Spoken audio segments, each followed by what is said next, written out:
Vitajte v Helpe. Obec Helpa leží vo východnej časti Hradčanského Podolia. Jej severnú časť chotára lebujú masívy nízkych Tatier. Južnú stranu svahy Slovenského ľudohoria. Obcou preteká rieka Hron, do ktorej sa vlievajú potoky Krivula a Teplica. Podnebie je v Helpe chladnejšie. Ako sa spomína v kronike, ľudia sa už v minulosti takto žartovne o ňom vyjadrovali.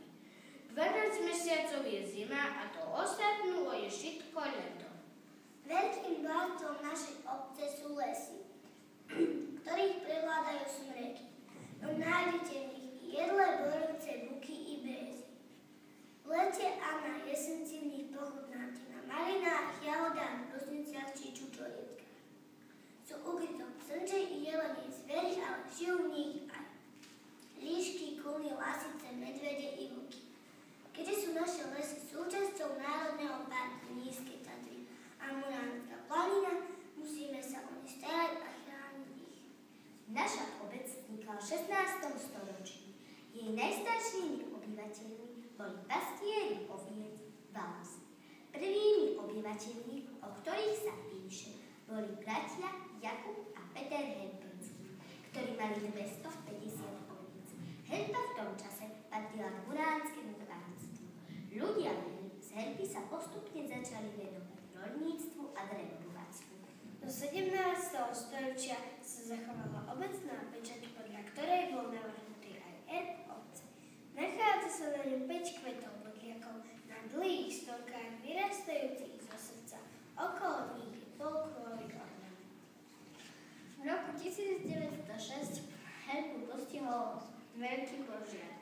Za 2 hodiny zhorelo 220 drevenín. Ľudia museli bývať u príbuzných.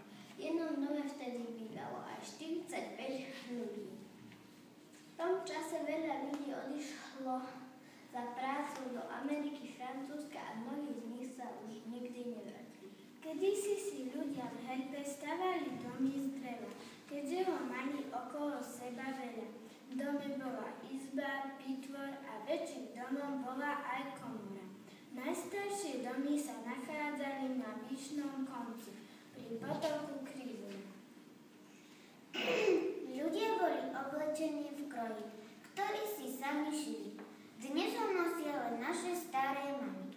My si ho obliekame len, keď je sviatok. Ženy nosili pendlík, sukňu, oplecko, ručník, riandu, brusliak, šatku. Tie, čo boli vydaté, museli nosiť kapku. Chlapí chodili v chološniach a košeli. V hladnom počasí kamizor alebo čúbu. Malé deti chodili v kabanke, neskôr chlapci dostali kratky a dievčatá kykličku.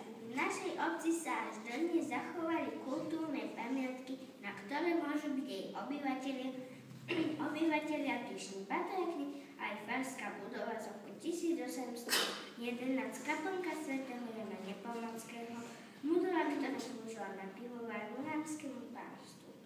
V našej obci sa nachádza technická pamiatka Valka, ktorá sa používala pri spracovaní súna, z ktorého sa neskôr šili chološny. V minulosti bol v našej obci mlyn, manget a židovská synagoga. Helpa svojou krásou očarila mnohých umelcov, ktorí ju v minulosti navštívili. Patril k nej aj profesor Karol Pizga, ktorý na jednej z jeho návštev Helpy povedal: Helpa, ty moja, mal som ťa rád. Vo svojom filme spieva, zachytil detské hry našich helpianských detí. Ľudia minulosti nemali televízory, tak sa zabávali večeri, takže si rozprávali príbehy. Mladší rozprávač bol aj môj praprastarký Jozef Rusnak Bronda, ktorý dokázal zaujať nielen deti, ale aj dospelých. Jeho príbehy rád počúval aj spisovateľ Jozef Cigeronský, ktorý s jeho príbehom